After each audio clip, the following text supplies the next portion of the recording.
subscribers. So good to see you, sort of, however this is. We had to skip last month of April and it made me so sad. So I'm so happy to kind of be back in the shop part-time for the month of May and to be able to do frequent flowers for you guys. Just a little insight into the flower world and kind of what this whole virus has done to our industry. So whenever this was first happening and events were being canceled, shops were closing, literally flower farms all across the globe were throwing away flowers, burning fields, bulldozing fields because they had nowhere to go with the product. They maybe didn't have staff to take care of their farms. Then Mother's Day hit, and a lot of flower shops, us included, that was kind of the first time they were really back at it for over a month. And Mother's Day is always the biggest holiday for us. Valentine's Day comes in a first or a close second. We always kind of say not everyone has a lover for Valentine's Day, but everyone's got a mom. So Mother's Day is always big for florists, and that just like wiped out the entire the farm. So whatever product was available was totally taken up for Mother's Day. The week after Mother's Day, there's no product to be had, and then this week it's kind of trickling back in. We're getting a little bit more to kind of the regular options that we typically have. Most flowers in the United States are flown in overseas. A lot of them come from South America, Canada, the Netherlands, all over. And so even just the logistics of travel has been very different and made our industry just have to kind of change the way and ways we do things and adapt a little bit, as I'm sure most of you are adapting in whatever it is that you're doing.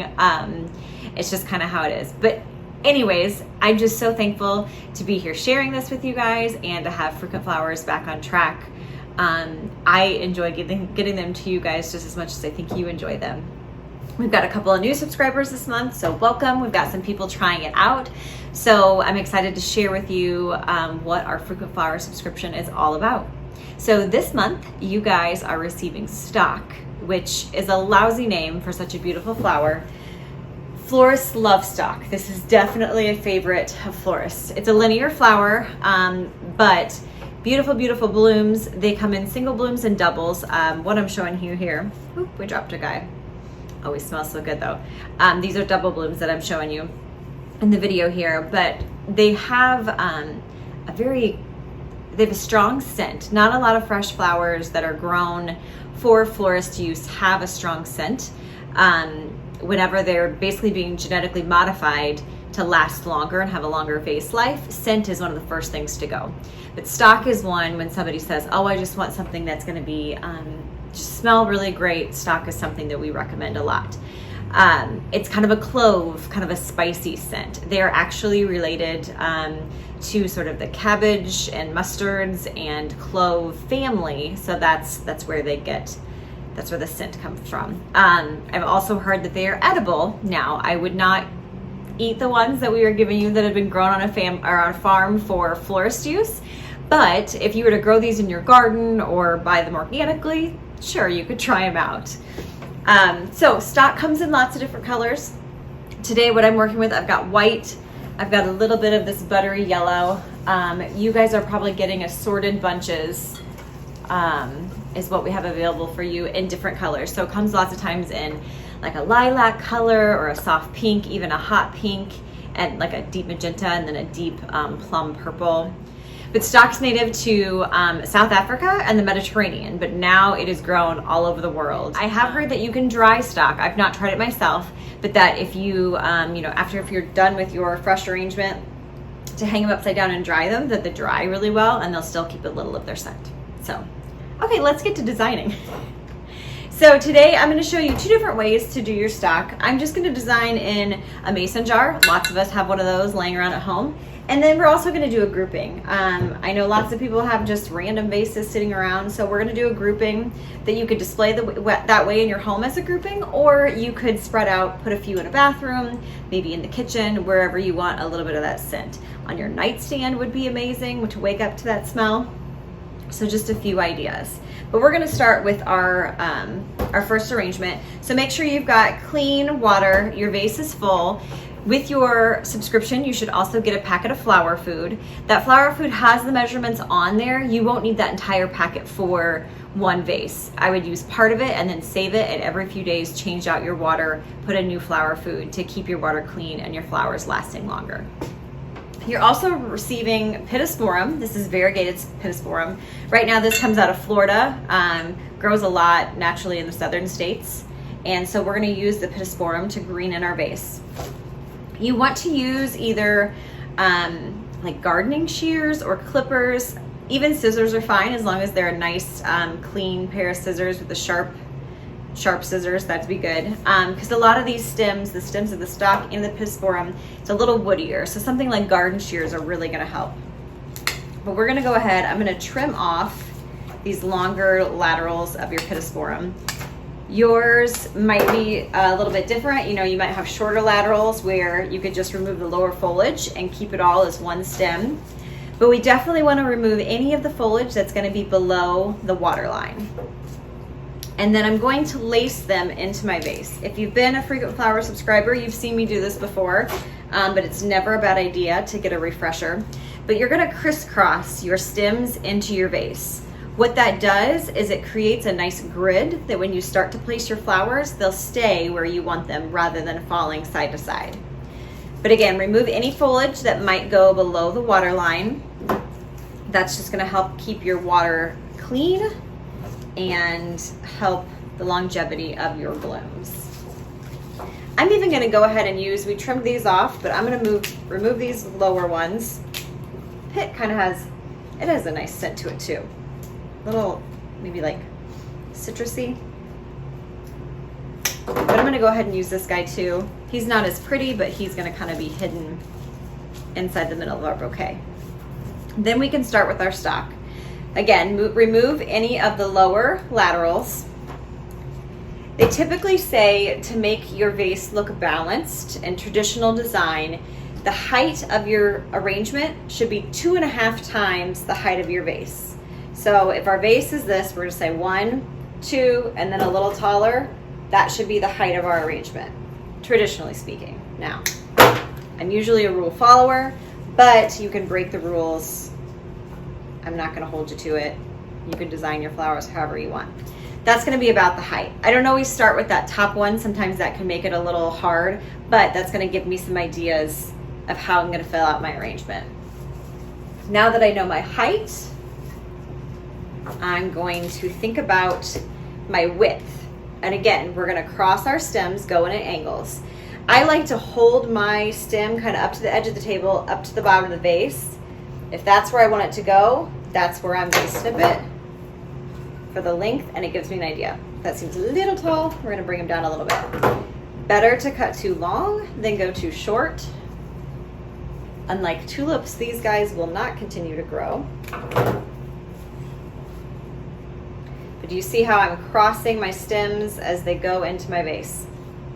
He's gonna make me look really good. As we place around our vase, we'll give opportunity for this one to stand up a little better. But I'm gonna get them out of the way for now and go ahead and fill out all the way around my arrangement so that I have the overall shape. I'm gonna go one in the center. And when you're designing a monobotanical bouquet, meaning all one flower like this, you really don't have to overthink it. It's gonna look beautiful however you do it, especially a garden flower like this. Most people want the look of I've just cut it out of my garden and I've placed it in a vase, not something that looks over arranged. So don't stress. This is just supposed to be a fun process. I just cut him short. He was supposed to be my tall one. We'll come back. We'll use him as my tall.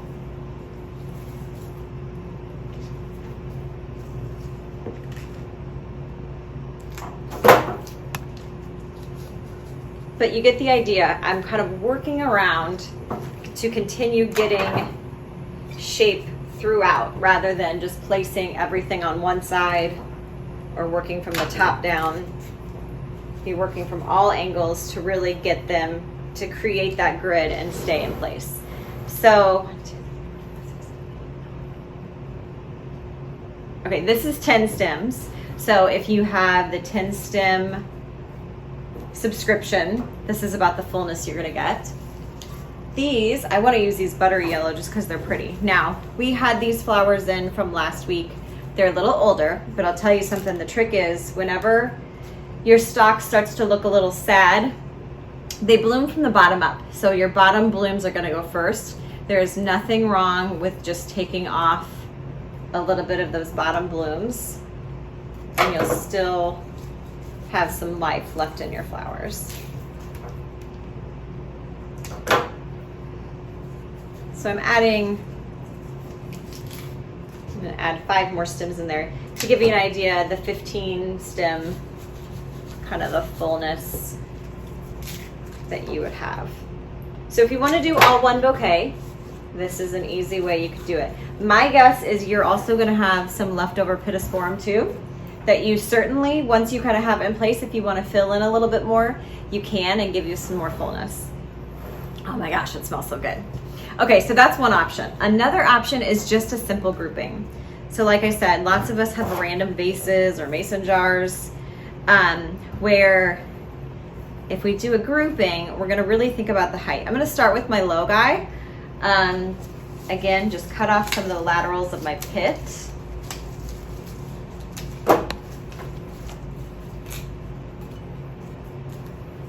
I'm gonna cross my stems again.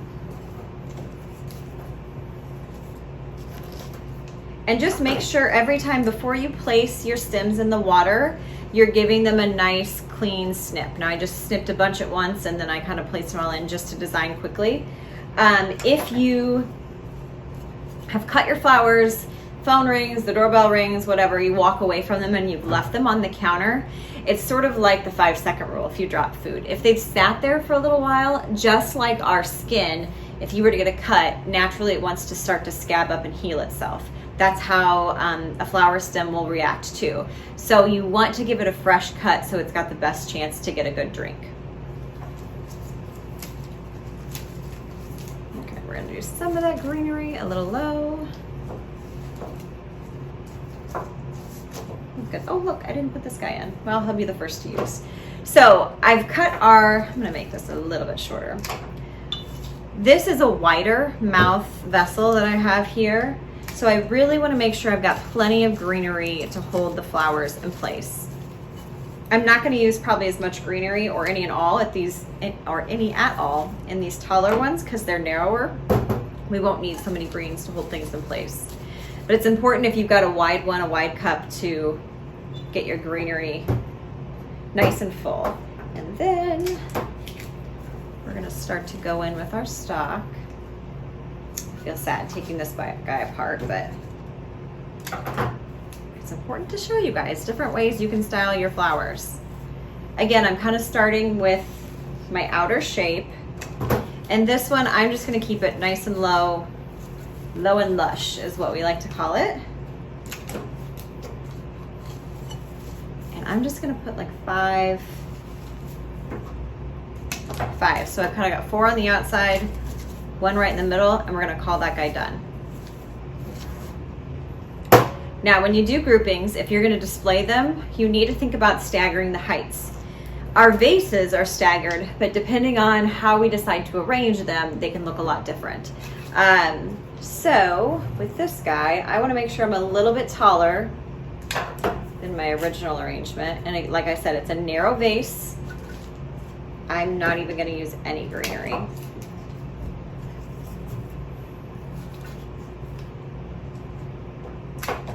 Stock reminds me a lot of, I guess, just the scent and the shape of lilac too.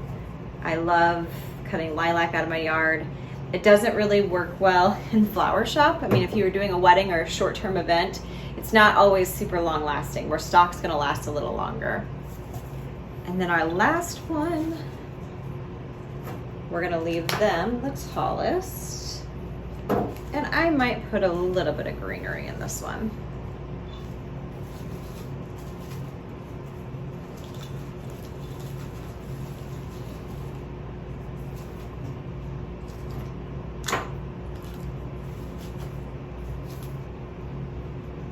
This is where too, I've already cut these to length, but if you had a little extra length, you could definitely give this guy a little more height. I say guy, it's very feminine. It's probably more of a girl, but you get the idea. So now you have a grouping that you could put in the center of your table. This is too, if I had more different shades of colors, I think this would be really pretty if you grouped them. So if you had like a pink and a white and a lilac color and group the colors, it'd be a really beautiful way to design on your table. But you don't have to use them all as one grouping. Now you could space them out, give one to a neighbor. You could put some in your bathroom, or like I said, spread them out throughout your house. So wherever you go, you get a little pick-me-up with flowers.